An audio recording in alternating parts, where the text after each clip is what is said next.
নমস্কার। জামা কাপড় কিনতে যান, সেখানে গিয়েও যখন বিল করেন কোনো ফোন নাম্বার দেবেন। যে কোনো জিনিস কিনতে যান আজকের ডেটে সব জায়গায় দেখবেন ফোন নাম্বার নেবে। এবং এই বিলিং কাউন্টারে ওরা ফোন নাম্বারটাও না এমনভাবে চায় যে ফোন নাম্বার না হলে আপনার বিলই হবে না বা আপনাকে প্রোডাক্টই দেবে না। তো যখন সবাইকে ভয় পেয়ে যায় ওই ফোন নাম্বার দিয়ে দেয়। এই ফোন নাম্বারে যে ডেটাগুলো হয় সেই ডেটাগুলো কিন্তু চুরি হয় রীতিমতো। সব কোম্পানি হয়তো করে না, কিন্তু মোস্ট অফ দি কোম্পানি অনেক অর্গানাইজেশন থাকে যারা এই ডেটাগুলো, এই আপনার ফোন নাম্বারগুলো, আপনার নাম, আপনার ঠিকানা, সেগুলো কোনো ফ্রডুলেন্টের হাতে বা সাইবার ফ্রড যারা করে তাদের হাতে বিক্রি করে দেয়। এবার সমস্যাটা কোথায় হয়, এগুলো যখন বিক্রি করে দিল এই ডেটাটার সাথে কিন্তু আপনার যে ফোন নাম্বারের সাথে আপনার Aadhaar card, voter card, PAN card, passbook, হাবি জাবি অনেক কিছু আপনার লিঙ্ক থাকে এবং সেখান থেকে ওরা কিন্তু পুরো ডিটেলস পেয়ে যায়। সেরকম একটা মামলা নিয়ে আজকে দিনাটায় এসেছি, এই মামলা করে বেরোচ্ছি।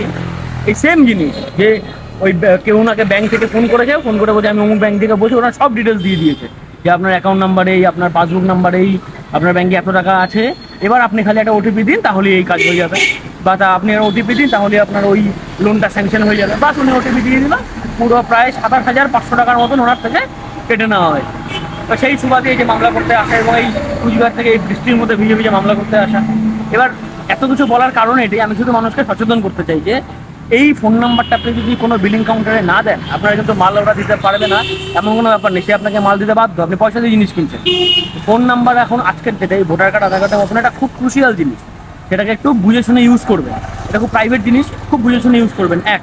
আর দ্বিতীয়ত, এই আমি সচেতনমূলক ভিডিওগুলো বানাই বা এই ছোটো ছোটো ভিডিওগুলো আমি বানিয়ে পোস্ট করছি যাতে মানুষ একটু বুঝতে পারে। তো অনেকে বিষয়টা খুব খারাপভাবে নেয়, অনেকে অনেক ফোন টিটকারিও করে, অনেক কিছু করে, সেগুলো তো আমার যায় আসে না। আমার শুধু রিকোয়েস্ট এটাই যে এগুলো একটু শেয়ার করুন, মানে মানুষদের জানতে দিন। সবাই, আপনি নিজেও সচেতন হন, 10টা মানুষকে সচেতন করুন। আমার মানে রিকোয়েস্ট এটাই যে এই ভিডিওগুলো একটু শেয়ার করুন সবার মাঝে। ধন্যবাদ।